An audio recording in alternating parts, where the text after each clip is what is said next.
Everyone, कैसे हो आप सब। स्वागत है आपका अपने चैनल टीचिंग विद बानी में। फ्रेंड, जैसा कि आपको पता है, रोज़ शाम 8 बजे हमारे चैनल पर हिंदी की क्लास होती है। उसके अकॉर्डिंग हम अपनी आज की क्लास को स्टार्ट करेंगे। आज की जो हमारी क्लास है वो आधुनिक काल के भारतेंदु युग से है।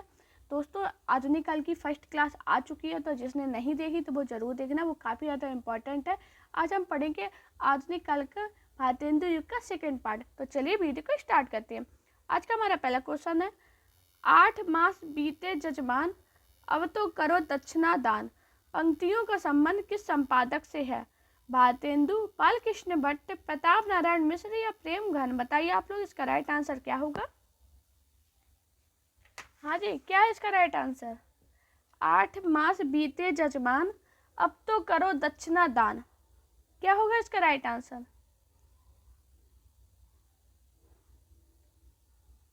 और आप लोग ये भी बताइए, इस पंक्ति का संबंध कौन सी पत्रिका से है? तो दोस्तों आपको बता दें, जो 8 मास बीते जजमान, अब तो करो दक्षिणा दान, जो पंक्ति का संबंध है वो है प्रताप नारायण मिश्र से। तो इसका राइट आंसर है ऑप्शन सी। अब मैंने आपसे दूसरे क्वेश्चन पे क्या पूछा था, ये कौन सी पत्रिका से है? तो आपको याद रखना है, इसके जो संपादक है वो तो प्रताप नारायण मिश्र है, और ये ब्राह्मण पत्रिका से है। कौन सी पत्रिका से? ब्राह्मण। आपको याद रखना है, अगर पत्रिका भी पूछी जाए तो मैं आपसे यही कहूँगी, एक एक पॉइंट को समझिए। अगर पत्रिका पूछी जा रही है या इसके संपादक पूछे जा रहे हैं, आपका क्वेश्चन गलत नहीं होना चाहिए। वैसे अभी तक ये संपादक ही पूछा गया है, पत्रिका अभी तक नहीं पूछी गई है, फिर भी इम्पोर्टेंट है, एग्जामिनर का कोई भरोसा नहीं है, पता नहीं कब क्या पूछ दे। तो मैंने क्या बताया, 8 मास बीते जजमान, अब तो करो दक्षिणा दान, जो पंक्ति का संबंध है, इसके संपादक है वो है प्रताप नारायण मिश्र। और जो पंक्ति का संबंध की बात करें, इस पंक्ति का संबंध किससे है? तो ब्राह्मण पत्रिका से है। अच्छा दोस्तों, मैंने पत्र पत्रिका की क्लास आपको पढ़ाई है, तो वो जरूर देखना, बहुत ज़्यादा इंपॉर्टेंट क्लास है। उसमें पत्र पत्रिका से जितने भी क्वेश्चन बनते हैं मैंने आपको वो कराए हैं। हमारा नेक्स्ट क्वेश्चन है, गद्य रचना को एक कला के रूप में ग्रहण करने वाले, कमल की कारीगरी समझने वाले लेखक थे?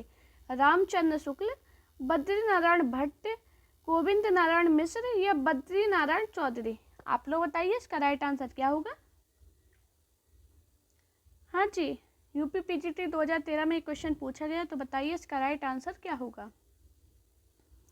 गद्य रचना को एक कला के रूप में ग्रहण करने वाले, कमल की कारीगरी समझने वाले लेखक थे। तो दोस्तों आपको याद रखना है, इसका राइट आंसर क्या है। बताइए जल्दी से, राइट आंसर क्या है? बद्री नारायण चौधरी। इसका राइट आंसर है ऑप्शन डी। लेकिन दोस्तों इस क्वेश्चन में गलती थी, इसलिए इस आयोग ने, जब ये हुआ था, आयोग ने अपनी गलती एक्सेप्ट की थी और इसमें सभी को कॉमन नंबर दिए थे, क्योंकि इधर कमल नहीं होगा, कमल की कारीगरी नहीं होगा, इधर पे कलम की कारीगरी होगा। इस वजह से इसमें कॉमन नंबर मिले थे। जब क्वेश्चन ये आया था यूपी पीजीटी 2013 में, तो इसमें सभी को कॉमन नंबर दिए गए थे, क्योंकि इसमें क्वेश्चन क्या होगा कि गद्य रचना को एक कला के रूप में ग्रहण करने वाले, कलम की कारीगरी समझने वाले लेखक थे। तब इसका राइट आंसर होगा बद्री नारायण चौधरी। लेकिन इधर कमल था तो ये कॉमन नंबर मिला था, इसलिए इम्पोर्टेंट भी है, आपको याद रखना है। अगली बार अगर पूछा जाए तो अपने हिसाब से आप देखना कि ऑप्शन में क्या दिया गया है, क्या क्वेश्चन पूछा गया, उसके बाद ही आप क्वेश्चन को टिक करना। हमारा नेक्स्ट क्वेश्चन है, हिंदी पुनः जागरण काल का किसे कहा जाता है? द्विवेदी युग को, प्रगतिवाद को, छायावाद को या भारतेंदु युग को? आप लोग बताइए, इसका राइट आंसर क्या होगा। हाँ जी, क्या होगा इसका राइट आंसर, जल्दी से बताइए। हिंदी पुनः जागरण काल किसे कहा जाता है? आप लोग कमेंट में ये नहीं बताते हो कि आपका स्कोर कितना जाता है, तो मुझे आप सभी से रिक्वेस्ट करूंगी, कमेंट में ज़रूर बताइए कि आपका स्कोर कितना जाता है। हिंदी पुनः जागरण काल किसे कहा जाता है? द्विवेदी युग को, प्रगतिवाद युग को, छायावाद युग को या भारतेंदु युग को? तो दोस्तों आपको याद रखना, हिंदी पुनः जागरण काल है वो भारतेंदु युग को कहा जाता है। तो इसका राइट आंसर होगा ऑप्शन डी। अब इधर से क्वेश्चन बनता है कि द्विवेदी युग को क्या कहा जाता है, ये पेपर में पूछा गया है। तो दोस्तों आपको याद रखना, जो द्विवेदी युग है इसे जागरण क्या कहा जाता है? बताइए जल्दी से। जागरण सुधार काल कहा जाता है। पेपर में पूछा गया कि जागरण सुधार काल किसे कहते हैं, तो आपको याद रखना द्विवेदी युग को कहते हैं। ये पेपर में पूछा गया था, काल यूपी टीजीटी में ही शायद पूछा गया था कि जागरण सुधार काल किसे कहते हैं। तो आपको याद रखना है ये द्विवेदी युग को कहा जाता है। और हिंदी पुनः जागरण काल किसे कहा जाता है? भारतेंदु युग को। फ्रेंड, अगर आपको मेरी वीडियो पसंद आए तो वीडियो को लाइक कीजिए, चैनल को सब्सक्राइब कीजिए और अपने दोस्तों से ही वीडियो को शेयर कीजिए। साथ में मेरा टेलीग्राम जरूर अकाउंट ज्वाइन करना है, जिस पे आपको PDF और मेरे चैनल से कोई भी इंफॉर्मेशन होती है वो आपको टेलीग्राम पे मिल जाएगी। हमारा नेक्स्ट क्वेश्चन है, भारतेंदु काल नई मानसिकता के उन्मेष का काल था। इस कालखंड को किस नाम से अभिहित किया गया है? जागरण काल, पुनः जागरण काल, निर्माण काल या सुधार काल? आप लोग बताइए इसका राइट आंसर क्या होगा। ये KBS PGT हिंदी में पूछा गया क्वेश्चन है, तो बताइए इसका राइट आंसर क्या होगा 2016 में। भारतेंदु काल नई मानसिकता के उन्मेष का काल था। इस कालखंड को किस नाम से अभिहित किया गया? दोस्तों, अगर आप नेट JRF असिस्टेंट प्रोफेसर आप किसी की भी तैयारी कर दो, ये क्लास सभी के लिए इम्पोर्टेंट है। हाँ जी, बताइए इसका राइट आंसर क्या होगा। तो दोस्तों आपको बता दें, जो भारतेंदु काल नई मानसिकता के उन्मेष का काल था, इस कालखंड को किसके नाम से अभिहित किया गया? पुनः जागरण काल के नाम से। तो इसका राइट आंसर होगा ऑप्शन बी। और जागरण काल अभी हाल मैंने आपको बताया था, क्या बताया था? द्विवेदी युग को जागरण काल कहा जाता है। तो मैंने क्या बताया था? द्विवेदी युग को जागरण काल कहा जाता है। और भारतेंदु काल की नई मानसिकता के उन्मेष का काल था। इस कालखंड को पुनः जागरण काल के नाम से अभिहित किया गया है। इंपॉर्टेंट क्वेश्चन है काफी ज्यादा ये। हमारा नेक्स्ट क्वेश्चन है, निज भाषा उन्नति अहे सब उन्नति को मूल किसकी काव्य पंक्ति है? भवानी प्रसाद मिश्र, मैथिली शरण गुप्त, भारतेंदु हरिश्चंद्र या महावीर प्रसाद द्विवेदी? बताइए इसका राइट आंसर क्या होगा। दोस्तों, आप सभी से रिक्वेस्ट करूंगी, मुझे कमेंट में ये ज़रूर बताना कि आज की क्लास आपको कैसी लगी है और अगली जो क्लास आप किस टॉपिक पे चाहते हो मुझे कमेंट करना। मैं आपको उसी टॉपिक पे क्लास बना के दूंगी।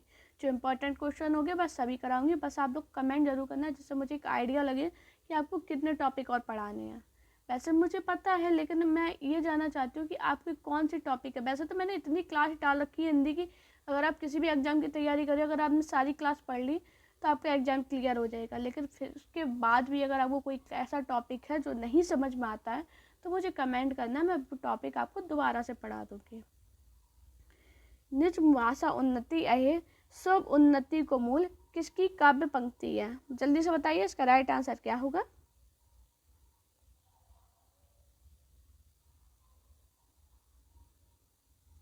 तो दोस्तों आपको बता दें, निज भाषा उन्नति अहे सब उन्नति को मूल काव्य पंक्ति के जो रचनाकार है वो है भारतेंदु हरिश्चंद्र। इसका राइट आंसर है ऑप्शन सी। अब भारतेंदु हरिश्चंद्र से एक क्वेश्चन बनता है कि हिंदी नव जागरण के अग्रदूत किसे कहते हैं? क्या बताया मैंने? हिंदी नव जागरण के अग्रदूत पेपर में पूछा गया, तो आपको याद रखना है जो भारतेंदु हरिश्चंद्र है इन्हें हिंदी नव जागरण का अग्रदूत कहा जाता है। इनकी एक रचना है जो काफ़ी ज़्यादा फेमस है, भारत दुर्दशा और अंधेर नगरी। मोस्ट इम्पॉर्टेंट रचनाएं पेपर में बहुत पूछी जाती हैं। अच्छा दोस्तों, मैंने भारतेंदु हरिश्चंद्र की एक रचना की शॉर्ट वीडियो बनाई थी, वो मैंने अपने चैनल पर डाल रखी है, उसमें ट्रिक बताई थी, तो उस क्लास को ज़रूर देखना। 30 सेकंड की क्लास में आपको रचनाएं याद हो जाएंगी जो पेपर में पूछी जाती हैं बार बार, जो पेपर में बार बार पूछी गई हैं, वो मैंने आपको रचनाएं सिर्फ 30 सेकंड में पढ़ाई हैं, तो उस क्लास को जरूर देखना। हमारा नेक्स्ट क्वेश्चन है, लाश किस भाषा का शब्द है? ये KBS PGT में पूछा गया इंपॉर्टेंट क्वेश्चन है। KBS में ये 2-3 बार पूछा गया क्वेश्चन, असिस्टेंट प्रोफेसर में भी पूछा गया था कि लाश किस भाषा का शब्द है? फारसी, पुर्तगाली, अरबी या तुर्की? बताइए इसका राइट आंसर क्या होगा। जल्दी से बताइए इसका राइट आंसर क्या है। लाश किस भाषा का शब्द है? अगर आप चैनल पर नए हो तो प्लीज़ चैनल को सब्सक्राइब जरूर करना और एक प्यारा सा कमेंट जरूर करना कि आज की क्लास आपको कैसी लगी है। लाश किस भाषा का शब्द है? फारसी, पुर्तगाली, अरबी या तुर्की? तो दोस्तों आपको बता दें, जो लाश शब्द है ये तुर्की भाषा का शब्द है। तो इसका राइट आंसर है ऑप्शन डी। अब तुर्की भाषा के कुछ शब्द हैं जो काफ़ी पूछे जाते हैं, जिसमें पता इम्पोर्टेंट कौन सा है? कैंची। पेपर में पूछा गया था कि कैंची किस भाषा का शब्द है, तो आपको याद रखना है ये तुर्की भाषा का शब्द है। एक क्वेश्चन था इसमें बहादुर। बहादुर किस भाषा का शब्द है? ये पेपर में पूछा गया, इम्पोर्टेंट, मोस्ट इम्पोर्टेंट है कि बहादुर किस भाषा का शब्द है। तो दोस्तों आपको याद रखना जो बहादुर है ये तुर्की भाषा का शब्द है। अब मुझे सभी लोग कमेंट में बताना चेचक किस भाषा का शब्द है। देखते हैं कितने लोग इसका आंसर सही बताते हैं कि चेचक किस भाषा का शब्द है। आप लोग मुझे कमेंट करना है, अगर आपको नहीं आया तो मुझे ये कमेंट करना है कि मैम इसका आंसर मुझे नहीं आया, तो मैं आपको ये आंसर आपको बता दूंगी चेचक किस भाषा का शब्द है। वैसे आप खुद सर्च करना तो आपको ज़्यादा समझ में आएगा। हमारा नेक्स्ट क्वेश्चन है, बिहारी बिहार नामक ग्रंथ के रचयिता हैं काशीनाथ सिंह, राधा चरण गोस्वामी, बिहारी पंडित अंबिका दत्त व्यास। आप लोग बताइए इसका राइट आंसर क्या होगा? जल्दी से बताइए इसका राइट आंसर क्या है? बिहारी बिहार नामक ग्रंथ के रचयिता हैं, जल्दी से बताइए। तो दोस्तों आपको याद रखना बिहारी बिहार नामक ग्रंथ के जो रचयिता है वो है पंडित अंबिका दत्त व्यास।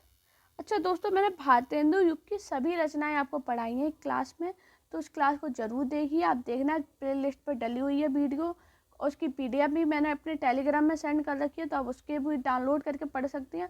बहुत इंपॉर्टेंट क्लास है, जितनी भारतेंदु युग से रचनाएं पूछी जाती थी मैंने वो सभी कराई हैं। और दोस्तों अगर अंबिका दत्त की ब्याज करें तो इनकी एक इम्पॉर्टेंट रचना जो पेपर में बहुत पूछी जाती है, पावस पचासा। अगर आप लगाते हो प्रीवियस है तो आपने ये पढ़ी भी होगी कि पावस पचासा किसकी रचना है, तो आपको याद रखना ये है अंबिका दत्त व्यास की। सुकवि सतसई हो री, ये भी बहुत पूछी गई है। हो री, वो क्लास जरूर देखना, उसको ज़्यादा आपको समझ में आएगा। हो री किसकी रचना है? अंबिका दत्त व्यास की है। पावस पचासा किसकी रचना है? तो वो भी अंबिका दत्त व्यास की है। दोस्तों ये काशीनाथ सिंह है, इनका एक उपन्यास है जो पेपर में बहुत पूछा जाता है कि अपना मोर्चा किसका उपन्यास है? कौन सा? अपना मोर्चा। अपने नोट में जरूर लिखना, अगर नोट बनाते हो उसमें ये पॉइंट जरूर लिखा कीजिए। ये पेपर में सभी पूछे गए हैं कि अपना मोर्चा किसका उपन्यास है, तो आपको याद रखना ये काशीनाथ सिंह का है, मोस्ट इम्पॉर्टेंट है। अब राधा चरण गोस्वामी की एक रचना है जो पेपर में बहुत पूछी जाती है, कौन सी रचना है? नव भक्त माल। पेपर में पूछी गई है कि नव भक्त माल किसकी रचना है, तो आपको याद रखना ये राधा चरण गोस्वामी की है। इंपॉर्टेंट रचनाएं हैं, मैंने आपको क्या बताया, काशीनाथ सिंह का एक उपन्यास है अपना मोर्चा, इम्पॉर्टेंट है। और राधा चरण गोस्वामी की एक रचना नव भक्त माला, आपको याद रखना नव भक्त माला किसकी रचना है? राधा चरण गोस्वामी की। अपना मोर्चा किसका उपन्यास है? काशीनाथ सिंह का। और क्वेश्चन क्या था? बिहारी बिहार नामक ग्रंथ के रचयिता कौन है? तो पंडित अंबिका दत्त व्यास। हमारा नेक्स्ट और मोस्ट इम्पोर्टेंट क्वेश्चन, भारतेंदु युग का एक अन्य नाम है प्रगति प्रयोग काल, पुनः जागरण काल, जागरण सुधार काल या नव सामंत काल। आप लोग बताइए इसका राइट आंसर क्या होगा? हाँ जी, भारतेंदु युग का एक अन्य नाम क्या है? जल्दी से बताइए इसका राइट आंसर क्या होगा?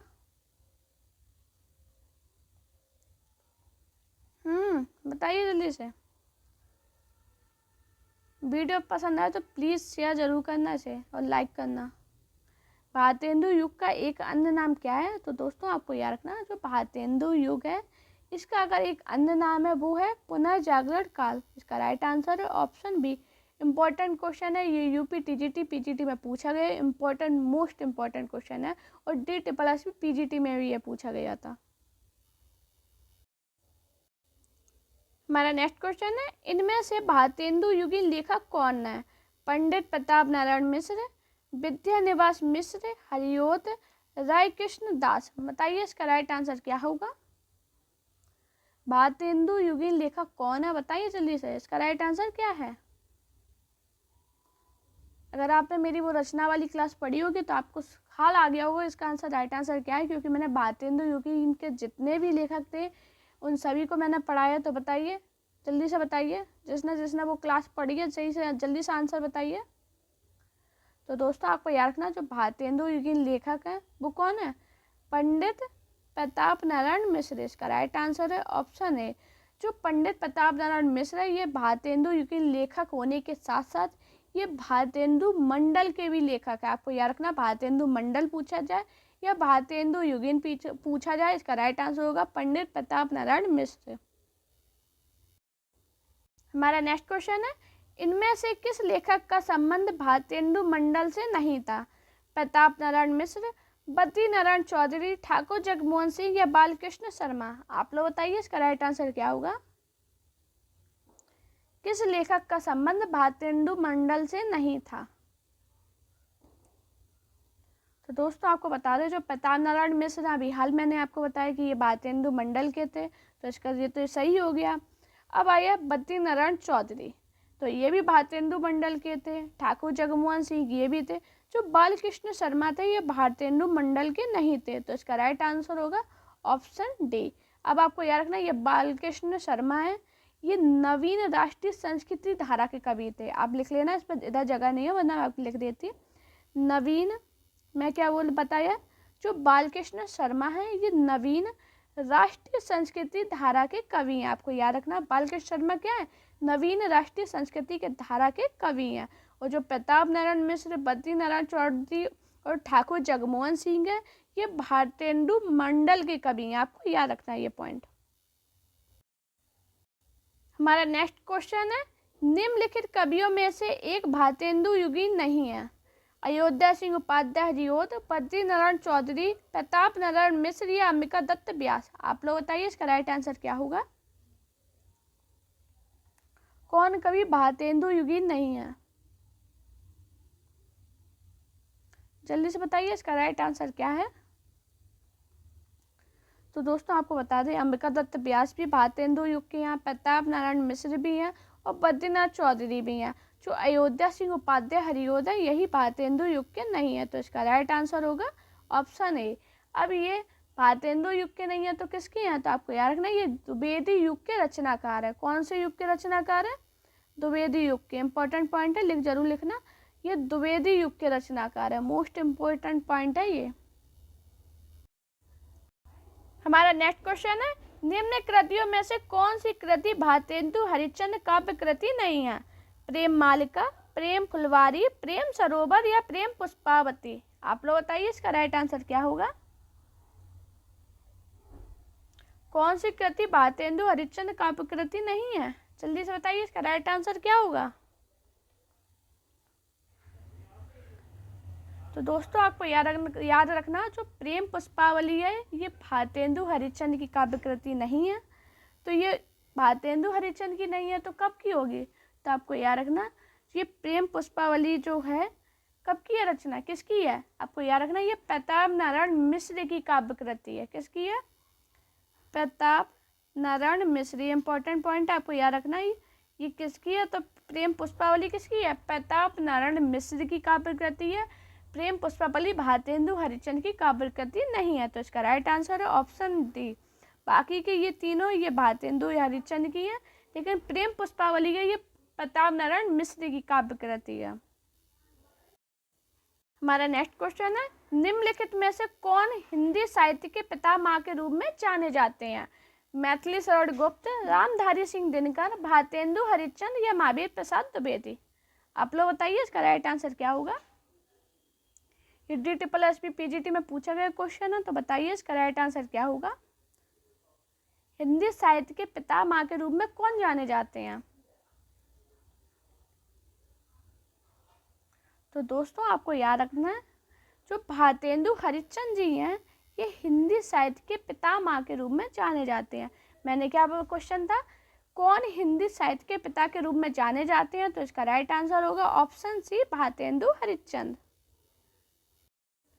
हमारा नेक्स्ट क्वेश्चन है, यह आंख बड़ी बला है, इसका आना जाना उठना बैठना सब बुरा है, यह किसने लिखा है? पंडित बद्री नारायण चौधरी, बालकृष्ण भट्ट, प्रताप नारायण मिश्र या लाला श्रीनिवास दास? आप लोग बताइए इसका राइट आंसर क्या होगा? किसने लिखा है यह आंख बड़ी बला है, इसका आना जाना उठना बैठना सब बुरा है? जल्दी से बताइए इसका राइट आंसर क्या होगा? ये DSSS में PGT में पूछा गया था क्वेश्चन। तो जल्दी से बताइए इसका राइट आंसर क्या है। तो दोस्तों आपको बता दें, यह आँख बड़ी बला है, इसका आना जाना उठना बैठना सब बुरा है। यह जो लिखा है वो लिखा है बालकृष्ण भट्ट ने। तो इसका राइट आंसर है ऑप्शन बी। हमारा नेक्स्ट क्वेश्चन है, निज भाषा उन्नति आहे सब उन्नति को मूल, बिनु निज भाषा ज्ञान के मिटना ही न सूल। यह किसकी रचना है। फ्रेडरिक पिकांट, कार्तिक प्रसाद खत्री, भारतेंदु हरिश्चंद्र या राधा कृष्ण दास। बताइए इसका राइट आंसर क्या होगा। ये 2 बार DSSS PGT में पूछा गया क्वेश्चन है। तो बताइए, निज भाषा उन्नति आहे सब उन्नति को मेल, बिनु जन भाषा ज्ञान के मिटत न होए सूल। बताइए इसका राइट आंसर क्या होगा। तो दोस्तों आपको याद रखना है, यह जो रचना है ये है भारतेंदु हरिश्चंद्र की। इसका राइट आंसर है ऑप्शन सी। हमारा नेक्स्ट क्वेश्चन है, इनमें से भारतेंदु युग के साहित्यकार नहीं है। बालकृष्ण भट्ट, प्रेमचंद, प्रताप नारायण मिश्र, ठाकुर जगमोहन सिंह।